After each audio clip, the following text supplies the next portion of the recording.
Buenas tardes, jóvenes. ¿Cómo se está viendo? ¿Está bien todo? Buenas tardes, doctor. Sí, Sí se ve. Ya, perfecto. Muy bien.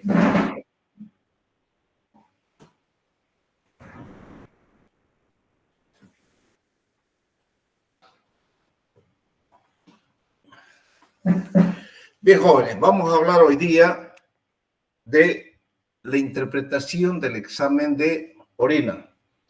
Ustedes saben que la orina se produce luego de que 280 litros de sangre filtran por los riñones en las 24 horas para producir 1,5 litros de sangre, perdón, de orina en las 24 horas.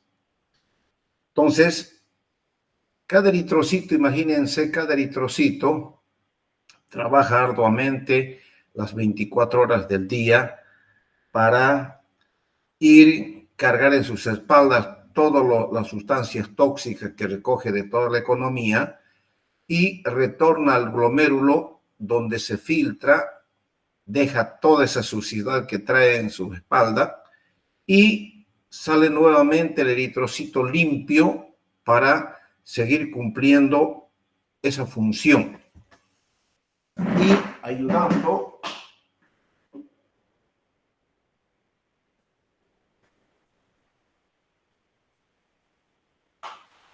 un momentito, joven.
Bien, joven, van a disculpar.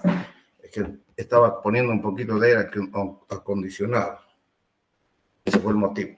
Bien, les decía que el eritrocito cumple esa función juntamente con el glomérulo en los riñones. Ustedes saben que hay millones de glomérulos en ambos riñones. Lo que quiere decir que la orina que trae todo lo que es tóxico para nuestro organismo, prácticamente nos muestra una serie de patologías que pueden estar afectando nuestro organismo, ¿no es cierto? Ahí en la orina se ve reflejada muchas patologías que pueden afectar al hígado, que pueden afectar a los mismos riñones, si hay alguna sustancia que se está eliminando más que otra, y por lo tanto, para que los riñones filtren adecuadamente la orina, tiene que estar, por supuesto, en buenas condiciones. Y ustedes saben que el pH de la orina es 7.4, ¿no es cierto? Entonces, cuando la orina se elimina el producto, entonces, dependiendo también del pH de la orina y de muchas condiciones, ya sea de alcalinidad o de acidez que tenga la orina, entonces se van a presentar una serie de patologías. Por lo tanto, imagínense, hagan volar un poquito la imaginación, de que los riñones son tan elementales para nuestro organismo que sin ellos prácticamente no existieran condiciones de vida para nosotros, ¿no es cierto? Ustedes han visto de qué es lo que pasa con pacientes que tienen insuficiencia renal, qué pasa con los pacientes que dependen de una diálisis para vivir. La diálisis prácticamente permite la vida al paciente, ¿no es cierto? Pero qué triste es ver a un paciente conectando a una máquina y sabiendo qué importante y cómo depende la vida de ese paciente, depende del buen funcionamiento de una máquina. Por lo tanto, los riñones jóvenes hay que cuidarlos y para eso tenemos que depender y ver, mejor dicho, del tipo de alimentación que tengamos, de una serie de consumo de medicamentos, de drogas, etc.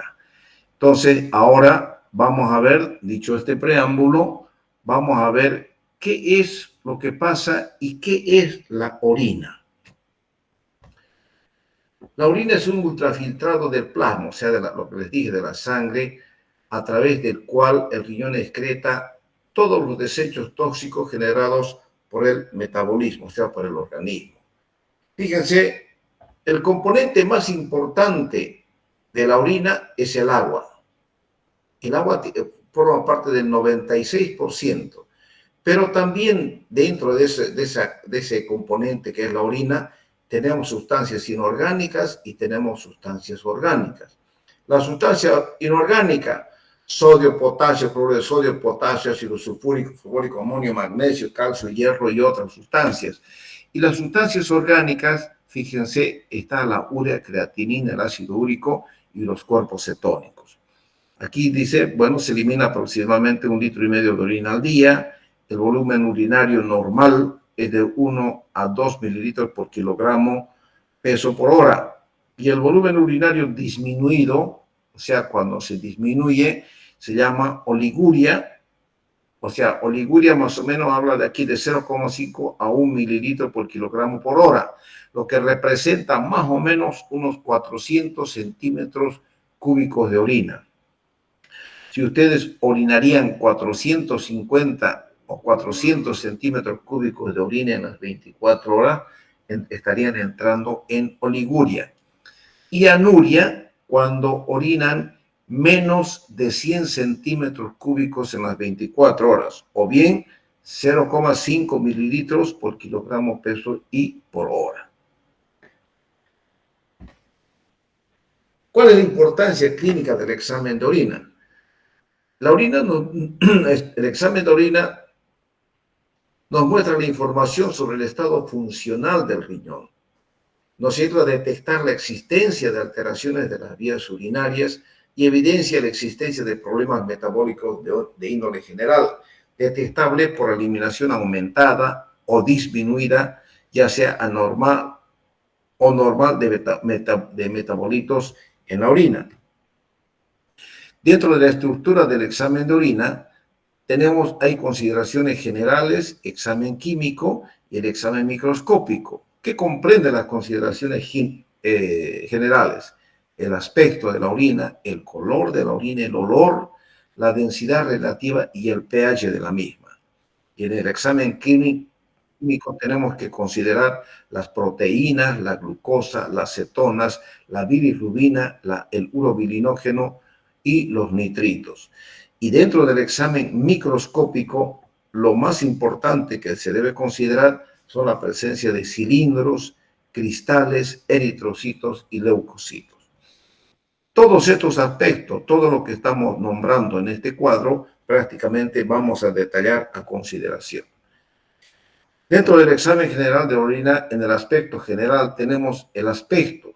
Ustedes saben que el aspecto de la orina tiene que ser claro y limpio. Cuando se presenta turbia, cuando hay precipitación de cristales, ¿no es cierto? Y hay una presencia de proteínas, leucocitos, bacterias, pus o lípidos. O sea, cuando hay alguna patología, la orina se presenta turbia. El color es un color amarillo ámbar, pero la orina también puede venir de varios colores. Por ejemplo, un amarillo naranja, si nosotros estamos tomando alguna nitrofurantoína, o bien un amarillo naranja cuando existen la presencia de pigmentos biliares, ¿cierto? ¿Y cuándo va a pasar la bilis a la sangre? Cuando hay un proceso obstructivo de la vía biliar. Por ejemplo, ustedes que ya están llevando cirugías, si es que tenemos la vesícula biliar, ¿no es verdad? Pero viene un cálculo y se mete dentro del bacinete y obstruye el conducto cístico. No pasa la orina al duodeno, o sea, la segunda porción donde desemboca, y esa bilis que se ve obstruida automáticamente pasa a la sangre. Y como consecuencia, el paciente se presenta con las conjuntivas amarillas, ¿no es cierto? Y lo que se llama ictericia, la piel toma otro color, entonces se llama ictericia. Y como entra la sangre, los pigmentos biliares, los mismos van por la sangre, llegan al riñón y comienza a filtrarse a través de la nefrona. Y vamos a ver la orina de un color amarillo naranja. Lo que se llama, ¿alguien puede decirme qué se llama cuando la orina cambia de color debido a los pigmentos biliares? ¿Coluria? Coluria, perfecto, ¿no es cierto? Hay una triada sintomatológica en un proceso obstructivo biliar, se llama ictericia, acolia y coluria. Ya, ¿cuándo se presenta rojiza? Cuando hay presencia de hemoglobina, las porfirinas y la mioglobina en la orina. El color T, cuando hay presencia de urobilinógeno y sales de hierro. El color caoba puede presentarse cuando hay pigmentos biliares, o sea, la coluria. Y el verde o azul cuando hay una infección por pseudomonas. Al decir aquí amarillo-naranja, amarillo cuando está comenzando un cuadro obstructivo se presenta la orina más amarillenta, pero ya cuando el cuadro obstructivo ya está declarado y se ha visto la gran cantidad de bilis que está pasando a la sangre, se presenta el color caoba, lo que se llama coluria. El verde o azul se presenta por infección por pseudomonas y la orina se presenta negra por una patología que se llama alcaptonuria. El olor, ustedes ya saben, el olor es un olor sui generis, pero inclusive el olor puede cambiar a amoniacal cuando se presenta una infección urinaria debido a bacterias que son ureasa positivas. Cuando la orina se presenta olor al alcohol, cuando hay una intoxicación por etanol, la orina está dulce cuando existe cetonuria, o bien cuando hay un ayuno prolongado en la diabetes mellitus, o bien un olor fecaloide cuando existe una fístula enterovesical. ¿Por qué? Porque la orina viene mezclada con materia fecal, ¿no es cierto? Y lo típico, ya para que vayamos entrando en materia, se llama neumaturia. Es un diagnóstico, un síntoma patognomónico que nos muestra, que nos indica la comunicación del intestino con la vejiga, porque el paciente refiere, dice, doctor, en la consulta la gente viene del campo, la gente viene del vulgo y dice, doctor, diga que me peí orinando, nunca me pasó en la vida y estaba orinando y diga que me peí por ahí, doctor. Entonces, para nosotros es muy importante lo que manifiesta el paciente. Inmediatamente nosotros sospechamos que existe una neumaturia. Y esa neumaturia no es más que la presencia de aire en la vejiga que sale a través de la uretra en el momento de la micción. ¿Cierto? Ya, vamos a hablar luego más adelante, ya en detalle hablaremos de las fístulas enterovesicales, cuando se presentan y por qué. El pH de la orina varía entre 4.6 a 8 y se modifica por lo siguiente. Principalmente la dieta. Si nosotros consumimos vegetales, alimentos lácteos, carne y los cítricos, por lo tanto, dieta, vegetales, lácteos, aumenta el pH. Y cuando consumimos carnes y cítricos disminuye el pH. O sea, me explico mejor. Si ustedes comen exceso de carne, si ustedes comen un churrasco, donde hay negra, chinchulines, hígado, riñón, y encima le echan ustedes su jugo de naranja o refresco de Grey, que es tan rico, entonces ustedes disminuyen el pH de la orina, y al disminuir el pH de la orina, ustedes están predisponiendo a la formación de cálculos de ácido úrico y santina, que se presentan o precipitan gracias a la disminución de la orina, o sea, a la acidificación de la orina. En cambio, cuando aumenta el pH, ya sea por los vegetales o alimentos lácteos, predispone ese aumento del pH de la orina, si se acompaña de una infección urinaria, ya sea Pseudomonas proteus o Klebsiella, entonces esa alcalinización de la orina, nos estamos yendo al otro extremo ya, ¿no es cierto? Esa alcalinización de la orina nos predispone a la formación de cálculo de estrubita, o sea, cálculos coraliformes. Es un adelanto que les doy para cuando hablemos nosotros de litiasis. Y los medicamentos, también algunos medicamentos hacen que baje el pH de la orina o aumente el pH. Baje el pH de la orina cuando consumimos nosotros el ácido ascórbico y los salicilatos.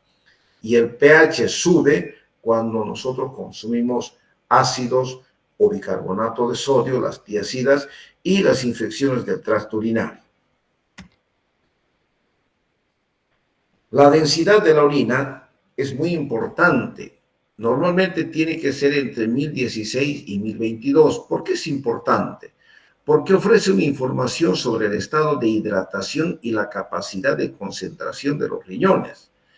Si la densidad baja, prácticamente estamos predispuestos, o esto se presenta, mejor dicho, esta densidad baja en los pacientes que tienen diabetes insípida, insuficiencia suprarrenal o en una insuficiencia renal crónica. Y el pH sube, o la densidad, perdón, sube cuando estamos ante un paciente deshidratado con diabetes mellitus o que haya utilizado contraste radiológico o en el síndrome de inmunodeficiencia adquirida. Dentro de los aspectos químicos de la orina, tenemos nosotros las proteínas. La proteína tiene que ser negativa en la orina, tiene que ser menos de 10 miligramos por decilitro. Entonces, lo que se llama microalbuminuria, que se presenta en una cantidad de 30 a 300 miligramos por día, lo cual se puede tolerar. Se detecta mediante tiras reactivas que nos muestran con una cruz, 2 cruces, 3 cruces y 4 cruces. Esas tiras reactivas, cuando nos muestran una cruz, nos muestran que la cantidad de microalbuminuria está entre 30 miligramos por decilitro. Si está en 100 miligramos, son 2 cruces. Si son 3 cruces, en 300 miligramos. Y si está en 4 cruces, está más de 1000 miligramos por decilitro, lo cual nos tiene que llamar enormemente la atención. La glucosa. La glucosa también tiene que ser negativa. Se acepta hasta menos de 30 miligramos por decilitro. Cuando aumenta la glucosa en la orina se llama glucosuria. Pero cuando se presenta esta glucosuria en la diabetes mellitus, síndrome de Cushing, síndrome de Fanconi e insuficiencia renal. La glucosuria, ¿cuánto debe estar los niveles de glicemia en sangre para que recién se muestre en la orina? ¿Alguien me responde?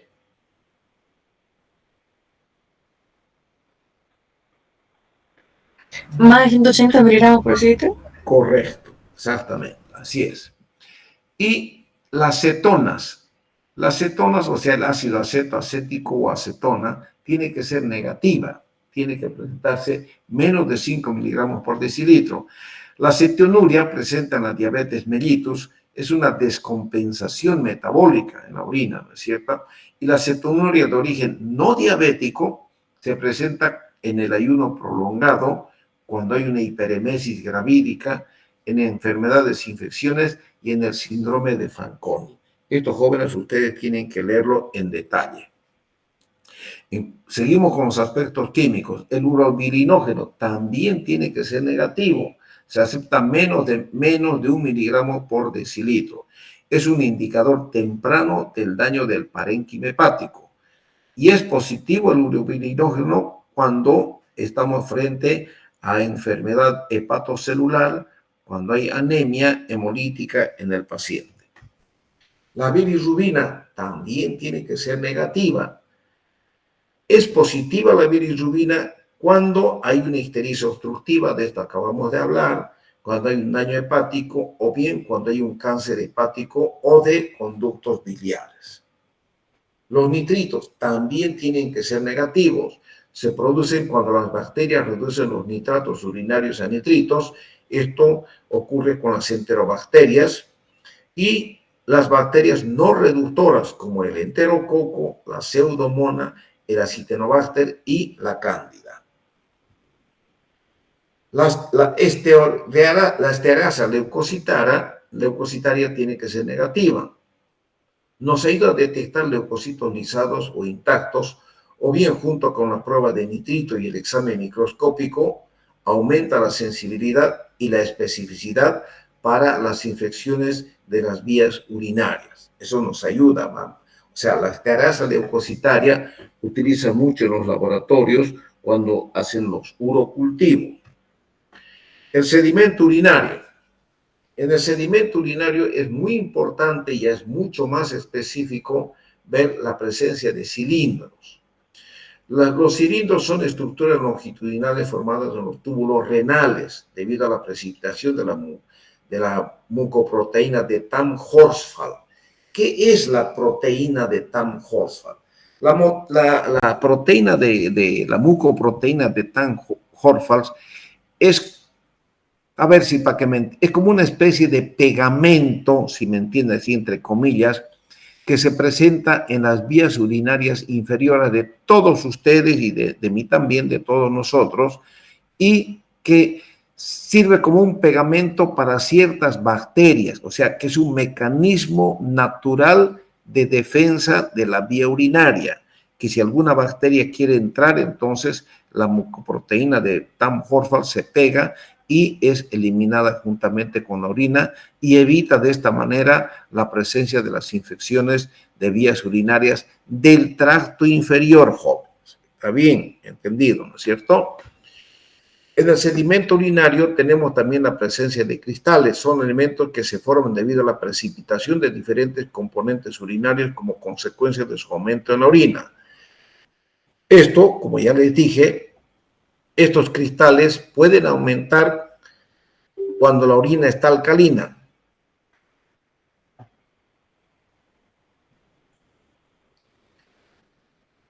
El pH alcalino se presenta cuando los cristales cuando hay precipitación de cristales de carbonato de calcio, fosfato de calcio y uratos de amonio. O sea, lo que les digo para la formación de cálculos urinarios. Y el pH ácido favorece la precipitación de cristales de ácido úrico, de sodio y de oxalato de calcio. A ver, para que más o menos ustedes me entiendan. Suponiendo todos los alimentos, jóvenes, absolutamente todos, nosotros ingerimos por la boca y se absorbe en el intestino a través de las vellosidades coriales que tenemos en los intestinos, ¿no es cierto? Les decía, si suponiendo ustedes, principalmente ustedes jóvenes que comen la comida chatarra y les encanta, se van a comer un pollo, piden cuarto de pollo, papitas fritas con su arrocito, y ustedes agarran, están los 3 frascos de mayonesa, de ketchup y de no sé cómo se llama el otro más. Y ustedes le echan con gusto y lo humedecen la papa frita y le mezclan los 3 y con la papa le plantan el pollo. Entonces nosotros sabemos que la mayonesa es derivada se saca del huevo, ¿no es cierto? Entonces, lo cual ustedes le están dando tal agresividad a su cuerpo, a su organismo, que todo lo que ustedes están comiendo llega a su intestino y ese exceso de calcio que está entrando al intestino se absorbe en el intestino. En el intestino pasa la sangre y en vez, suponiendo que si ustedes tuviesen una alimentación normal, en vez de que entren, por decirles, unas 1000 moléculas de calcio,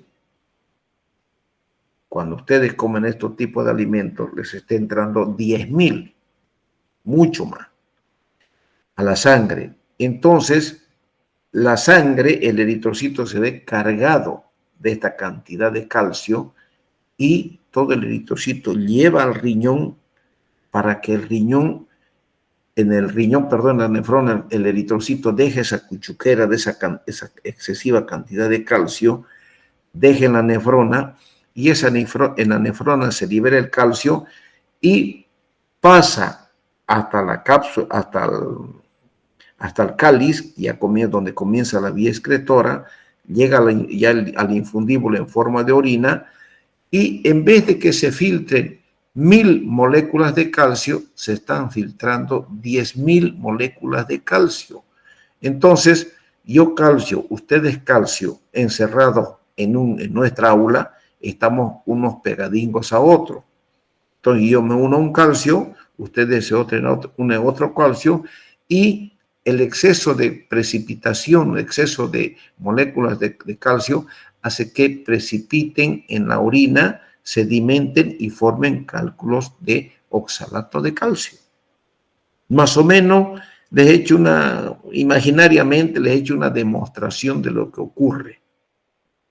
Para cuando, es un adelanto para cuando toque hablar de cálculos, pero hablaremos mucho más en detalle de qué es lo que ocurre y qué es lo que tenemos que hacer para evitar que se absorba gran cantidad de moléculas de calcio. Esto, por supuesto, ya en el tratamiento de la litiasis de oxalato de calcio, que nos tocará hablar cuando hablemos de litiasis. Pero es más o menos lo que ocurre cuando también consumimos excesiva cantidad de sustancias de ácido úrico. Ya les dije los churrascos, ¿no es cierto? Por eso es que cuando aquellos pacientes que tienen exceso de ácido úrico se les presenta la famosa gota, ¿no es cierto? Entonces, lo cual les causa mucho dolor al caminar. Y si hay exceso de ácido úrico, presentan cálculos de ácido úrico, que son propios del pH de la orina ácida, no del pH de la orina alcalina, es de pH ácido. Sigamos. Los cristales de mayor importancia clínica son, fíjense, el de leucina, el de tirosina, colesterol, bilirrubina y del oxalato.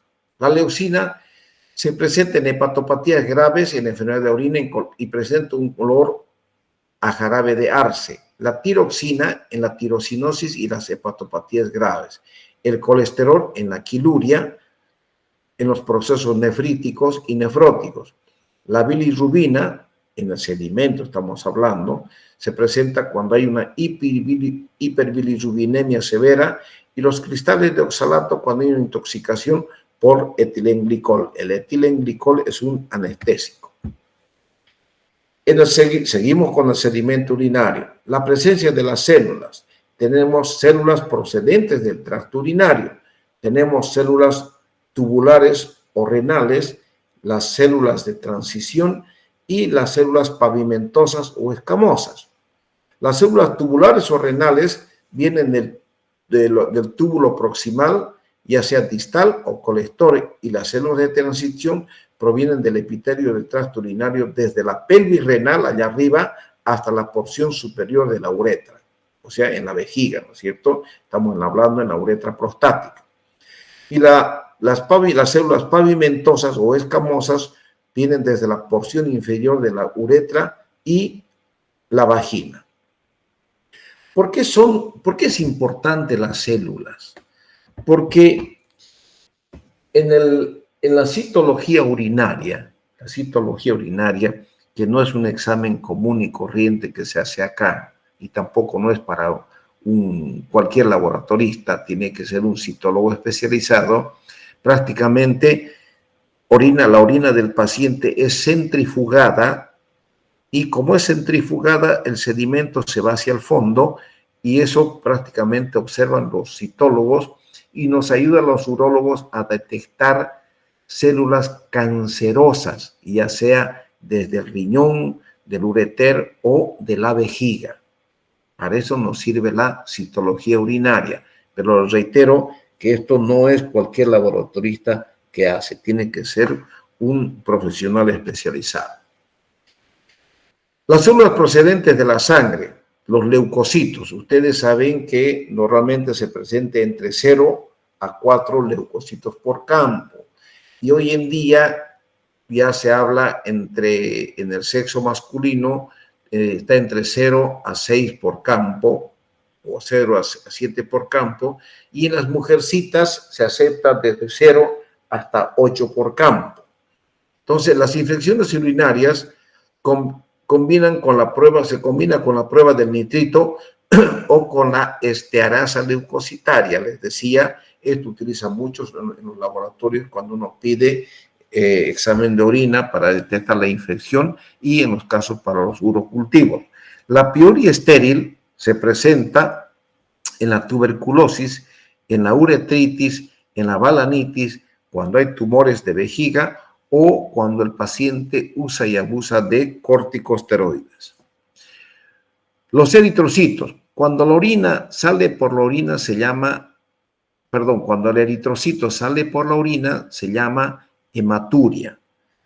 Existe la hematuria microscópica y la hematuria macroscópica. La hematuria microscópica es la que nosotros no la vemos. Ejemplo, cuando hay un cólico renal, el cálculo baja, araña, si me permiten la expresión, daña la mucosa ureteral y al arañar la mucosa ureteral hay un sangrado de la mucosa y ese sangrado de la mucosa ureteral se ve reflejado, se muestra en la orina como una microhematuria. Lógicamente, es típica el cólico renal en el paciente y acompañado de microhematuria, dice más o menos entre 70, 80, 100 eritrocitos por campo. Eso es microhematuria, lo detecta el microscopio. Pero cuando estamos frente a un cáncer de vía urinaria o alguna lesión de la vía urinaria, se presenta la orina macroscópica.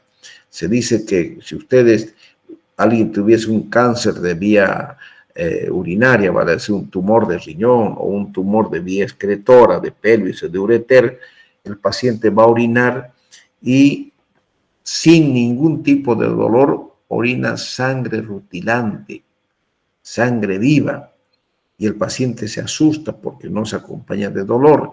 Y para nosotros los urólogos, toda hematuria macroscópica, silenciosa, indolora, es sinónimo de cáncer de vía urinaria. Entonces, si se presenta un paciente con este tipo de manifestación clínica, nosotros tenemos que hacer lo imposible para tratar de ubicar dónde está ese cáncer de vía urinaria.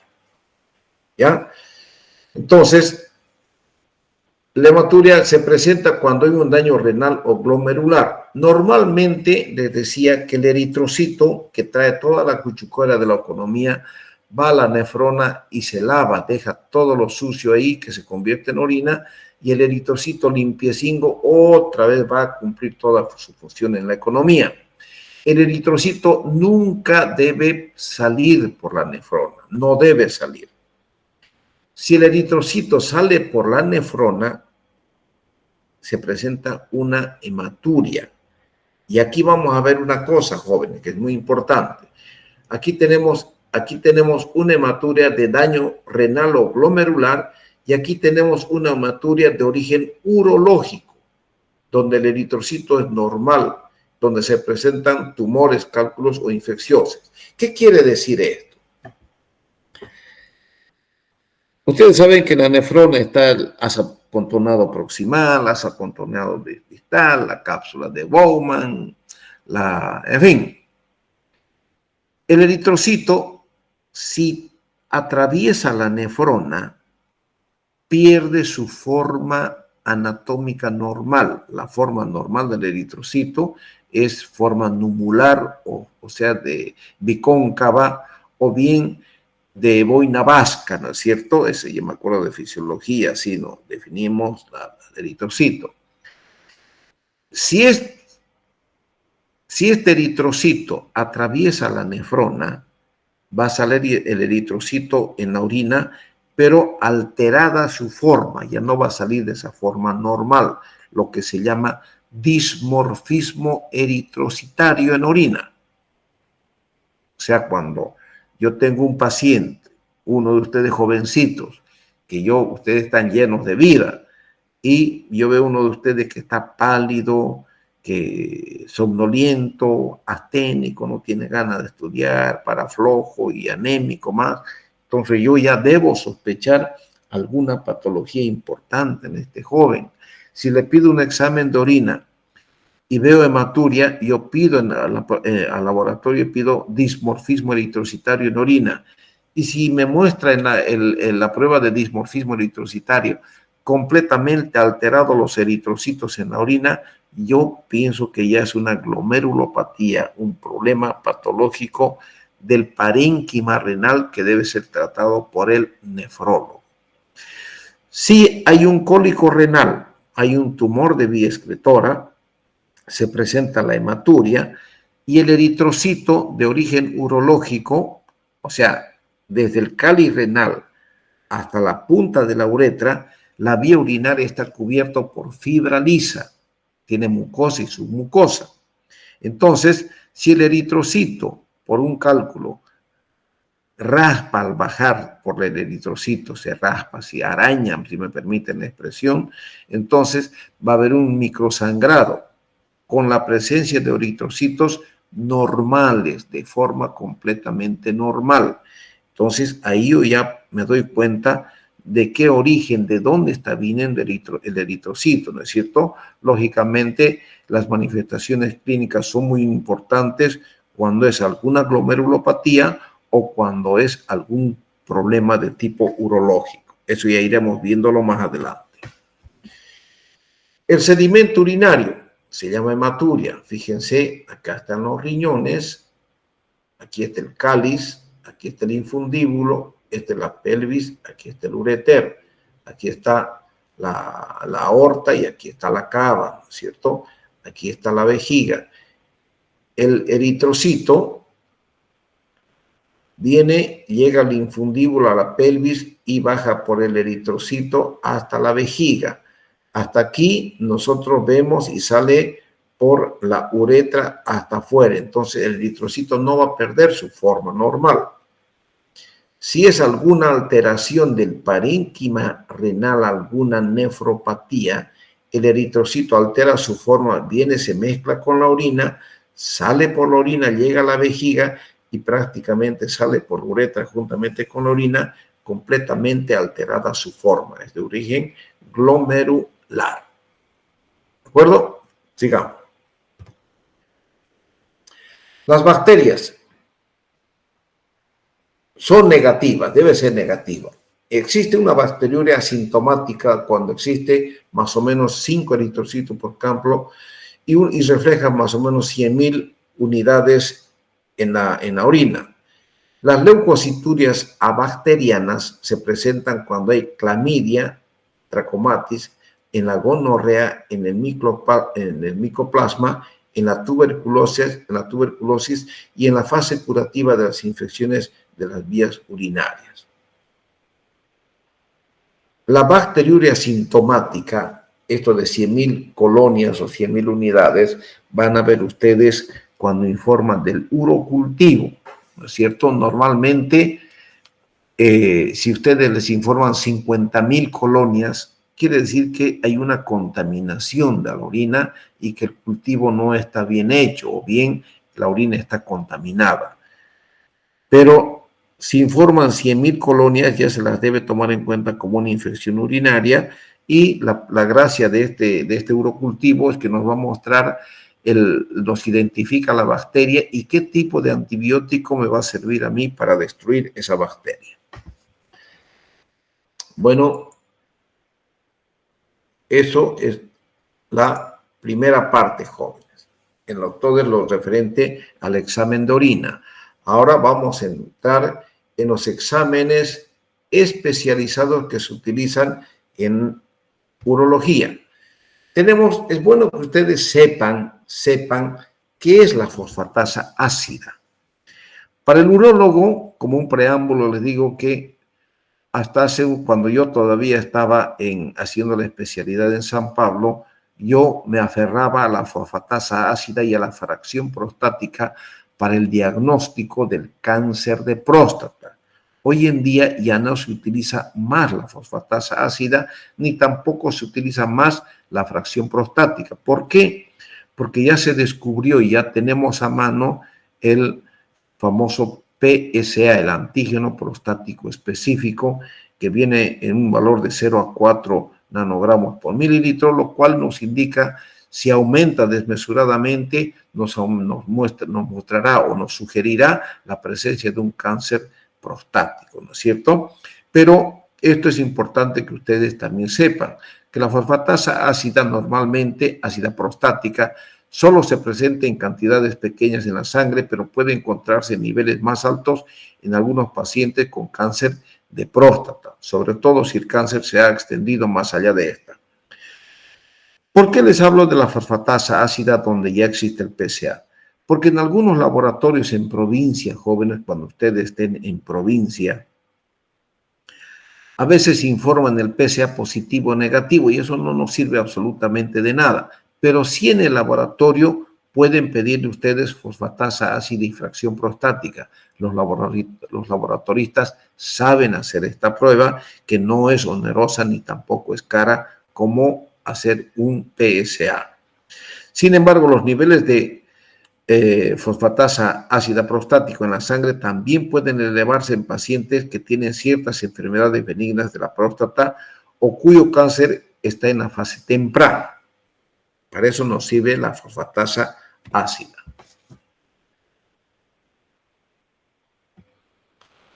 El antígeno prostático específico es el examen más importante, que es una glicoproteína que solo se produce en la próstata por glándulas y conductos, y su función es la licuefacción del coágulo seminal y permite detectar precozmente el cáncer prostático. Ya nosotros no usamos más, pero en provincias se puede utilizar si ustedes no tienen el PSA a mano, como ocurre hoy en día. Hoy día no hacemos el antígeno prostático específico en el San Juan de Dios porque no hay reactivo. Pero yo puedo pedir fosfatasa ácida y fracción prostática, que por supuesto sí me lo van a hacer. Pero no es tan específica esa prueba como para utilizarle, decir que usted tiene un cáncer prostático. No es tan específica como el PSA, pero tampoco piensen, jóvenes, que el PSA sí o sí nos muestra cáncer. No es así. El PSA puede subir sus valores de más de 0,4 sin ser cáncer de próstata. Eso ya hablaremos un poquito más adelante.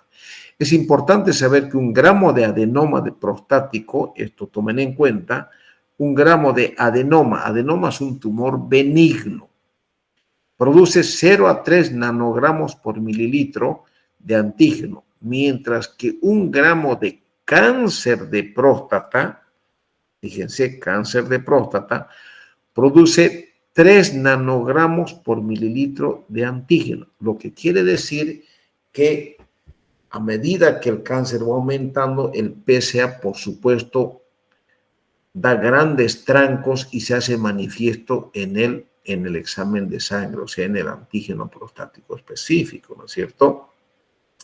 El valor normal del antígeno es de 0 a 4 nanogramos por mililitro, como bien les decía. Pero les voy a dar un pequeño adelantito, jóvenes. El PSA puede aumentar sin ser cáncer si yo les hago un tacto rectal. 1. Si ustedes tuvieron anoche, me refiero a los varones, una relación sexual, hoy día en la mañana el examen, el PSA va a estar aumentado. Si ustedes tuvieron una prostatitis, una infección de la próstata, el PSA puede aumentarse sin ser cáncer.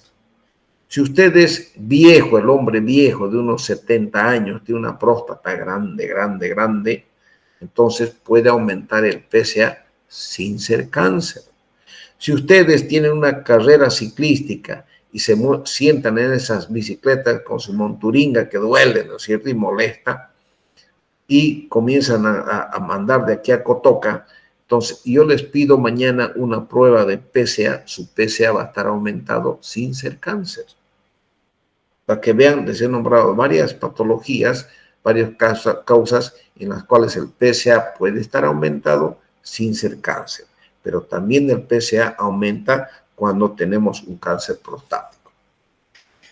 La fracción beta de la gonadotrofina coriónica. Vamos a ver la gonadotrofina coriónica, cómo es de importante, jóvenes. Es producida por el trofoblasto y otros tejidos. Y también es producida por la mola hidatidiforme y aumenta por encima de los valores normales esperados en el tiempo del embarazo. También aumenta en el coriocarcinoma. El coriocarcinoma es un tumor de testículo que es el único que se transmite por vía hematógena. Todos los tumores o todos los cánceres de testículo se transmiten por vía linfática. El coriocarcinoma es el único, como dicen, el único maldito que se transmite por vía hematógena. También se presenta la fracción beta de la gonadotrofina coriónica cuando hay tumor de testículo y otras neoplasias malignas como en el páncreas, estómago, pulmón, hígado, mama y ovario. ¿Ya? Vamos a volver a hablar de la gonadotrofina coriónica cuando hablemos de la criptorquídea. La alfa-fetoproteína es un marcador tumoral de cáncer de testículo. Es una glucoproteína producida por el feto después de la 4ª semana de gestación por el hígado, además en el saco vitelino y en el tracto gastrointestinal. Alcanza cantidades elevadas en el 2º trimestre y desaparece en el suero los 25 días postnatal. Se presenta en cáncer testicular no seminematoso y de cáncer de células germinales. La deshidrogenasa láctica es otro marcador tumoral que utilizamos para el cáncer de testículo. La deshidrogenasa láctica se mide con mayor frecuencia para verificar el daño tisular. La enzima de deshidrogenasa láctica se encuentra en muchos tejidos del cuerpo, especialmente el corazón, hígado, riñón y el músculo esquelético, las células sanguíneas del cerebro y los pulmones. Puede ser un signo de daño en los tejidos y algunos tipos de cáncer u otras enfermedades. También se llama lactato deshidrogenasa. Nosotros pedimos siempre pedimos, cuando estamos ante la sospecha de un cáncer de testículo, pedimos alfa-fetoproteína, o sea, fracción beta de la gonotrofina coriónica, deshidrogenasa láctica, y hay otra serie de marcadores tumorales. ¿Qué es el VAR en la orina? Ustedes saben que el Mycobacterium tuberculosis es el bacilo ácido alcohol resistente que más interesa identificar. Se busca varios tipos de muestras de distinta procedencia, ya sea en la saliva, en la orina, en el líquido pleural y en el líquido de ascitis, ya sea de material de algún absceso tejido. En la tensión ácido resistente de las micobacterias, junto con su forma característica de bastón ligeramente curvado, es de buena ayuda para la detección precoz de la infección, o sea, de la tuberculosis, en este caso, tuberculosis urinaria.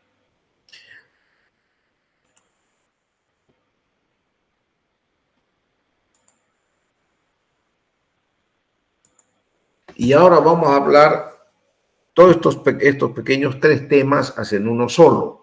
Vamos a hablar de la instrumentación urológica. Ustedes saben, jóvenes, que les decía al comienzo de que la urología fue la niña bonita de la medicina, porque fue a través de la orina que se comenzó a introducir objetos, cuerpos, para conocer el cuerpo humano por dentro. Les dije más o menos que el cistoscopio se entró con el cistoscopio a través de la uretra hasta la vejiga, con un cistoscopio iluminado por una batería, y en fin, y así se fue perfeccionando hasta lo que hoy tenemos, el cistoscopio con un suero fisiológico, tenemos el ureteroscopio, el receptoscopio, el nefroscopio, en fin, una serie de aparatos que nosotros utilizamos para resolver muchas patologías de la vía urinaria.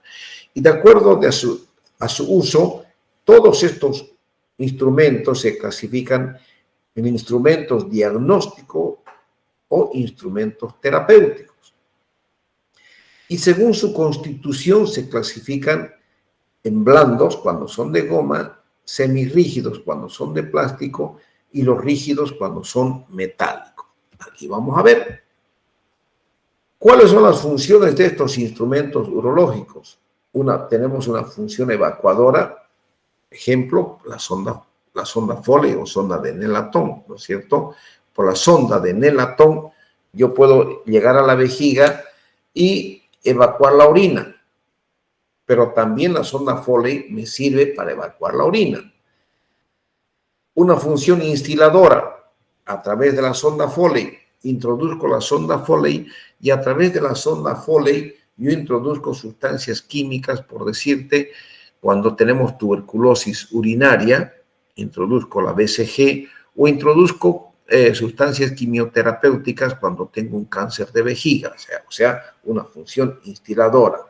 Una función dilatadora, o sea, bujía dilatadora. Tengo los Beniqué.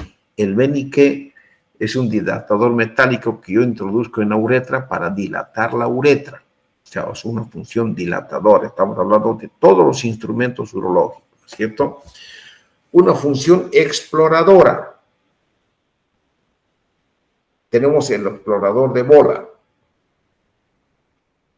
Y la operadora, como tenemos el cistoscopio. El cistoscopio nos sirve para nosotros introducir a la vejiga, y dentro de la vejiga yo puedo ver un divertículo, puedo ver un tumor, puedo ver un cálculo, puedo ver un cuerpo extraño, puedo ver trabéculas, puedo ver celdas, en fin, ver muchas patologías, veo los meatos ureterales, veo el color de la orina por la cual está viniendo de un riñón, el otro color de la orina del otro riñón, porque cuando hay cáncer de vía urinaria, si tiene el riñón derecho, entonces yo al mirar dejo el cistoscopio ahí en el meato derecho y me pongo a observar el color de la orina, por ahí vendrá orina roja y por el otro lado vendrá orina clara, ¿no es cierto? Entonces lo que me hace sospechar o mejor dicho, me muestra que la patología está en el lado derecho y no en el lado izquierdo. La escala de los instrumentos urológicos. Por supuesto que los calibres, el grosor de los instrumentos tiene una escala. La escala de Charrer o francesa o French, que gradúa los instrumentos en 1/3 de milímetro en los equipos blandos y semirrígidos. Ejemplo, la sonda Foley. Ustedes se van a fijar, y fíjense, que la sonda Foley viene desde la número 8, 10, 12, viene número 14, viene número 16, número 18, número 20 y número 22. Entonces, esa numeración significa, por ejemplo, fíjense, es 1/3, 1 entre 3, ¿no es cierto? Si digo sonda Foley 18, 18 entre 3 a 6, entonces mide 6 milímetros. Número 20 o 22, 22 entre 3 me da a 7.3 más o menos. Entonces esa sonda Foley, la número 22, tiene un calibre de 7.3 milímetros. La sonda número 12, 12 entre 3 me da 4. Entonces, la sonda número 12 tiene un calibre de 4 milímetros. ¿Me entienden, no es cierto? En cambio, la escala del Benique, el Benique son fierros que ya se los voy a mostrar, viene una escala que es 1/6 de milímetros. Son equipos que ya se los voy a mostrar. Esto no lo van a utilizar ustedes a no ser que sean urólogos. Pero esto sí, la sonda Foley, por eso que ustedes tienen que conocer. Y las sondas tienen luz y las bujías no la tienen.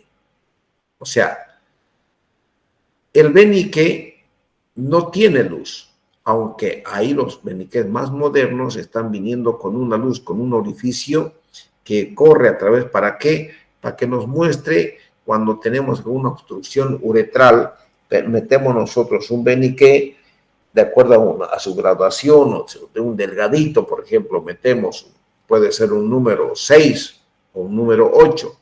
Metemos, si llegamos a vejiga, entonces yo puedo a través de ese orificio del Benique meter un catéter, un filiforme, meto y dejo en la vejiga, una buena parte está en la vejiga y el resto está afuera. Entonces retiro el Benique y ese filiforme me va a servir de guía para que meta otro dilatador, otro Benique mucho más grueso, porque ya el camino está hecho, ¿me entienden? Entonces agarro un Benique número 16 o 18, meto por la puntita el catéter filiforme que ya está en la vejiga y ese catéter sale por medio del Benique y lo único que hago el Benique lo introduzco hasta la vejiga por el camino que ya está hecho.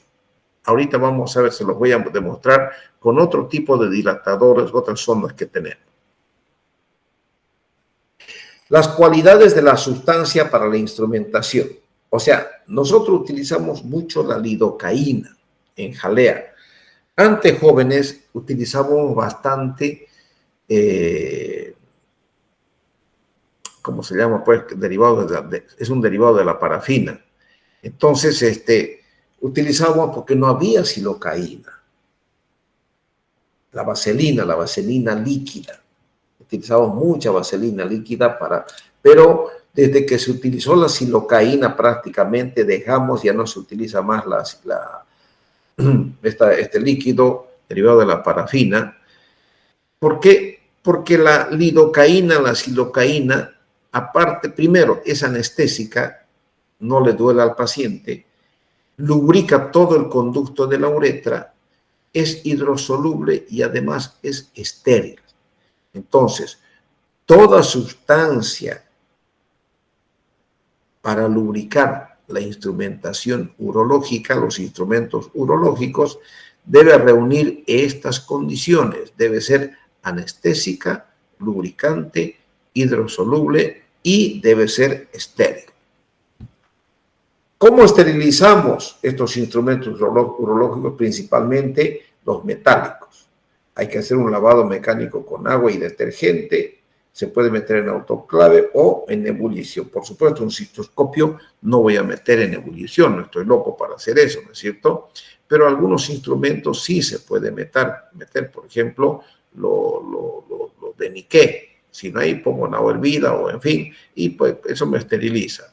Se utilizan soluciones antisépticas, formol al 10%, ibitáneo, cianuro de mercurio, etc.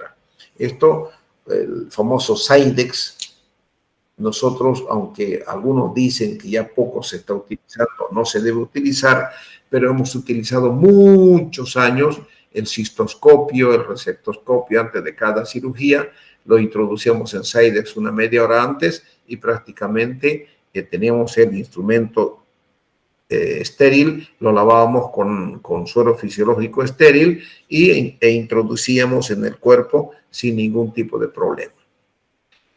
Los instrumentos urológicos más usados son las sondas.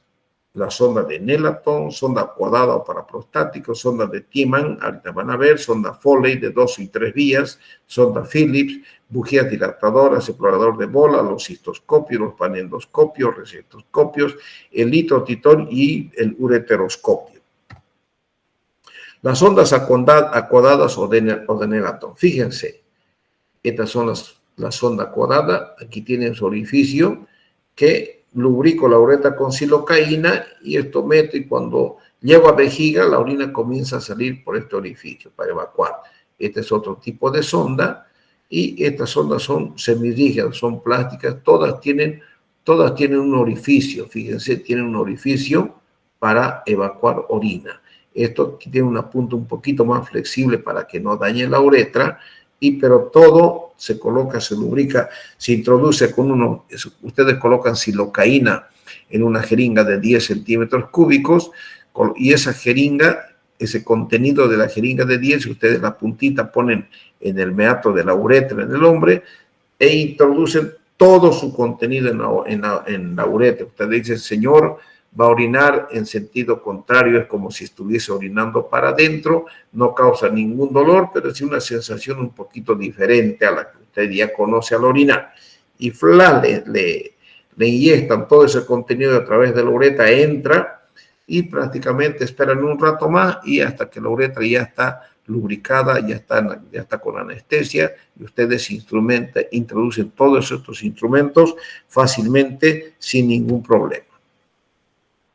La sonda de balón o la Foley viene de 2 o 3 vías, fíjense. Aquí esta sonda es de 2 vías y este de 3 vías. ¿Cuándo utilizo la de 2 vías? Cuando tengo una retención urinaria y lubrico la uretra e introduzco la sonda. Aquí tiene un orificio y una vez que la orina comienza a salir o a evacuar orina por acá, a través de este dispositivo cargo una jeringa de 10 cc e introduzco por acá 10 centímetros cúbicos y se infla este balón de autorretención. La orina comienza a fluir y a salir ustedes la dejan la sonda, conectan a una bolsa colectora y asunto concluido. Y lo mandan al especialista. En cambio, la sonda Foley de 3 vías, nosotros utilizamos, y ustedes van a ver, en las cirugías de próstata. Sacamos la próstata e introducimos esta sonda. Generalmente utilizamos la sonda número 22 o 20 y a través de este dispositivo introduzco ya, fíjense, el balón es mucho más grande que este otro, porque he sacado la próstata, e introduzco 30 centímetros cúbicos de suero, 30, inflo el balón con 30 cc, y con esto la sonda no se me va a salir. A través de estos orificios la orina sale y este dispositivo me sirve para introducir suero fisiológico para lavado, lo que quiere decir, como de la próstata es una cirugía sangrante, o bien cuando hay un cáncer o un tumor de vejiga, meto la sonda y a través de este dispositivo introduzco el suero, se introduce el suero, entra, lava la vejiga y sale la orina y sacando coágulos a través de este dispositivo a la bolsa colectora de orina.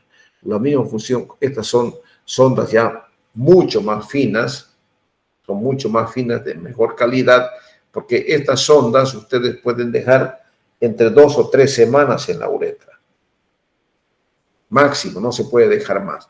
En cambio, estas sondas, que son mucho más finas, pueden dejar hasta un mes o un poquito más sin riesgo para el paciente. Hay sondas de 3 y de 2 días, ¿no es cierto?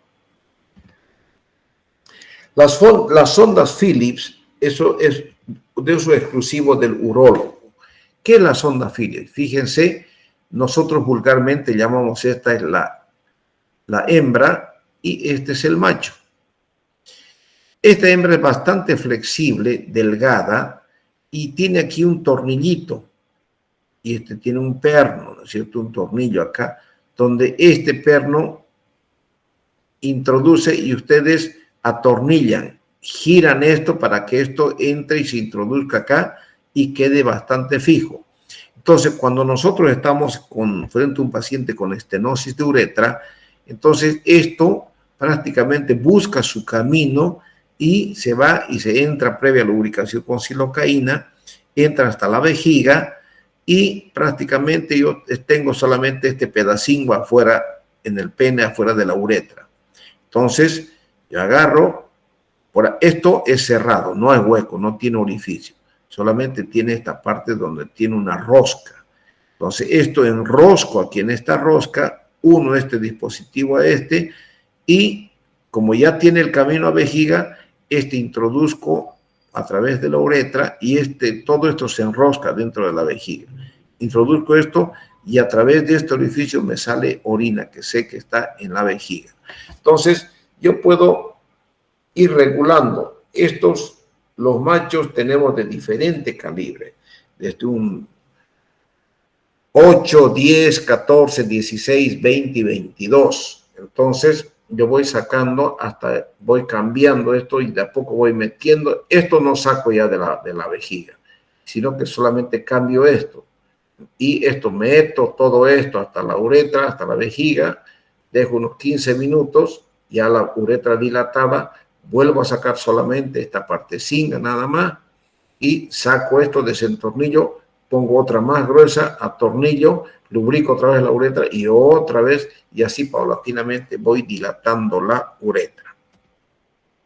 El resectoscopio es esto, fíjense, esta es una óptica que me permite ver a través de esto dentro de la vejiga, y este es un dispositivo como una pistola. Aquí se introduce un cable que es la fuente de luz, y aquí viene el suero que entra por acá, lava la vejiga, lava el lecho prostático, la vejiga, como ustedes quieran, y me sale suero limpio que me permite ver lo que yo estoy resecando. Esto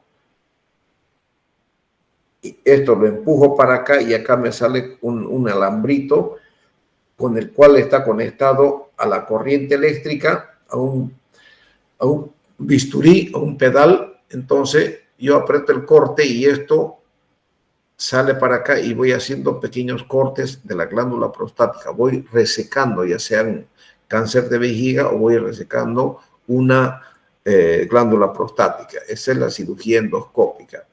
Este es el ureteroscopio rígido que hoy en día utilizamos bastante para la extracción de cálculos del ureter. Esto no sirve para meter al riñón, pero esto sí sirve para cálculos ureterales. El ureteroscopio flexible es fíjense, esto ya que es mucho más delgadito, flexible, llega hasta el riñón, y esto, lógicamente, manipulado de acá. Esto gira, si ustedes giran esto puede ponerse recto o puede girar para la derecha, o para la izquierda, o para adelante, o para atrás, como ustedes quieran, por eso se llama flexible.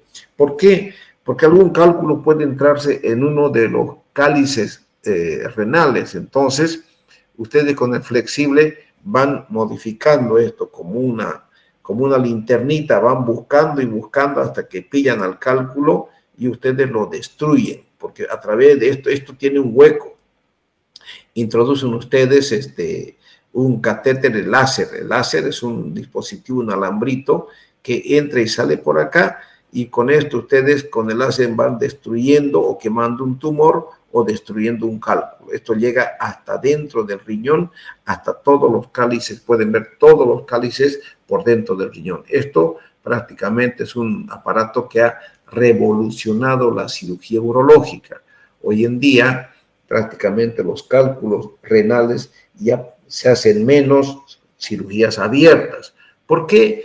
Porque una cirugía abierta, jóvenes, los inutiliza por lo menos unos 15 días o 20 días en los pacientes, por el dolor que significa la incisión. Nosotros operamos aún seguimos haciendo cirugías abiertas en el Hospital San Juan de Dios, pero también estamos haciendo estas cirugías endoscópicas, jóvenes.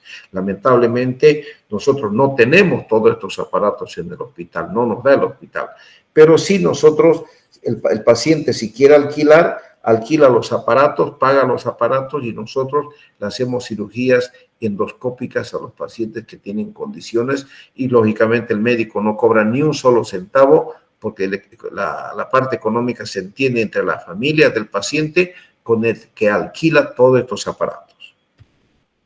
El equipo de destruir cálculos vesicales. Este es otro tipo, es un litotritor que fíjense, tiene este aparato, es un alambre, ¿no es cierto? Como un alambre que se introduce, tiene una protección esto para introducir dentro de la vejiga, a través de una sonda flexible se introduce, y aquí en la punta, esto está conectado a este dispositivo y estos pedales. Entonces, esto es como un taladro. Ustedes han visto cómo taladran las carreteras, el cemento de las carreteras, ¿no es cierto? Utilizan un taladro que ellos apretan y y comienzan a destruir todo el cemento de la carretera, ¿no es cierto? No lo hacen con martillo, sino con ¿cómo se llama? Pues con los taladros. Entonces, este tiene la misma función. Se introduce y ustedes lo ven al cálculo dentro de la vejiga. Aquí está la piedra, esta es la vejiga. Ven, aprietan este pedal y le manda un golpe y lo parte al cálculo, lo destruye al cálculo. Y lo va haciendo más pequeño, más pequeño, más pequeño, más pequeño, hasta que nosotros luego introducimos otros aparatos y vamos sacando los cálculos. El problema de esto, mis queridos jóvenes, es que cada golpe significa a la piedra, ese golpe repercute en la mucosa, ya sea de la vejiga o del ureter, y hace sangrar. Y cuando sangra, jóvenes, Dios nos acuda porque no nos permite ver adecuadamente. En cambio, el láser es una maravilla, jóvenes. Ustedes el láser ponen en la piedra y prácticamente lo va desgranando, lo va haciendo polvo. Lo que pasa es que hay que tener la paciencia de que toda la piedra ustedes tienen que convertirla en polvo. Y lógicamente, como funciona con un suero, mientras se está pulverizando el cálculo, el suerito que va entrando va lavando hasta que prácticamente lo pulveriza, desaparece el cálculo, dejan un doble J por unos 15 días y retiran y asunto concluido. Y ese paciente al día siguiente se va a su casa y ya puede ir a trabajar sin ningún problema, porque de eso se trata la medicina de hoy en día, de que la gente, que los industriales quieren que sus trabajadores resuelvan sus problemas de salud y lo más inmediatamente posible retornen a su fuente de trabajo. Y ya no se realicen esas cirugías que son mutilantes y esas cirugías que dejan a los pacientes postrados por 10, 15 días, ¿me entienden? Pero se siguen haciendo, no han perdido vigencia. Las indicaciones del cateterismo uretral. ¿Cuándo colocar una sonda uretral? En una retención aguda de orina, cateterismo permanente, hematuриas intensas, preoperatorios de intervenciones quirúrgicas, procederes médicos como la BCG, incontinencia de orina y traumas vesicales. En todas estas, para todas estas causas, por todos estos motivos de estas patologías, se utiliza el cateterismo uretral, la sonda Foley. Hay estas contraindicaciones del cateterismo uretral. ¿Cuándo no colocar una sonda Foley por la uretra o no introducir un instrumento por la uretra? En una estrechez uretral, en una uretritis aguda, en una orquiepididimitis aguda y en una cistitis aguda. En estas 4 patologías ustedes no pueden manipular la uretra, no pueden meter sondas, no pueden meter cistoscopio, no deben, ¿entienden? Y las complicaciones del cateterismo uretral. Si yo introduzco un venique que es fierro y perforo, ¿puedo romper la uretra? Claro que sí. ¿Puedo perforar la uretra? Sí. ¿Puedo hacer una falsa vía? Sí. Entonces hay que tener mucho cuidado. Entonces, las complicaciones, puedo ocasionar una falsa vía, puedo ocasionar una urquitis, una uretritis, puedo hacer una fístula uretral, causar una pielonefritis, causar un shock séptico, causar una litiasis vesical o bien una obstrucción de la sonda por coágulos o esfacelos. Estas son las complicaciones del cateterismo, jóvenes, que ustedes tienen que aprender. ¿Qué cuidados debo tener cuando dejo a un paciente con una sonda permanente? Digamos, lo operé de alguna estenosis de uretra y el paciente tiene que estar 20 días con sonda. Hay que hacer un cambio de sonda cada 15 días, hacer una quimioterapia por vía oral, o sea, dar algún medicamento, ya sea una sulfa, un cotrimoxazol forte, un Bactrim, hay que utilizar la sonda de acuerdo al calibre adecuado, utilizar una bolsa colectora estéril con drenaje irreversible, cambiar de posición al pene para evitar fístula uretral. Si está la sonda, si van a dormir con su sonda esta noche a la derecha, mañana pónganla ustedes a la izquierda, pasado mañana a la derecha, al otro día a la izquierda, para evitar lesiones uretrales. Hay que hacer un lavado vesical periódico. ¿Qué quiere decir esto? Cada semana deben introducir 500 centímetros cúbicos de orina en la vejiga. ¿Cómo lo introducen? Agarran una sonda o una jeringa de 20, introducen 5, o sea, está hablando de suero estéril, de medio litro de suero estéril. Ustedes agarran con una jeringa de 20, cargan y a través de la sonda van introduciendo 5 jeringas de 20 centímetros, que hace 100 centímetros cúbicos. Meten los 100 centímetros en la vejiga y esperan que escurra, chorree, solito sale la orina, termina de salir ese contenido, otra vez cargan otras 5, 20 cc por la uretra, la vejiga, otros 20 y otros 20 hasta que llegan a 100. Otra vez se espera que esos 100 vacíe y así 5 veces hasta completar los 500 centímetros. Ese es el lavado de vejiga para evitar y para sacar los sedimentos que se estén formando en la vejiga y evitar la formación de cálculos vesicales. Utilizar la sonda Foley, la Foley número 18 o 20, que son las mejores para colocar dentro de la vejiga. Con esto, jóvenes, terminamos este segundo tema. Espero que para el jueves ya esto se solucione y podamos tener clases presenciales. Ahí hablaremos de todos los detalles que yo quiero comunicarme y decirles a ustedes. ¿Listo? Nos vemos el día jueves. Dios los bendiga, jóvenes. Que les vaya muy bien. Gracias, doctor. Muchas gracias, doctor. Gracias, doctor.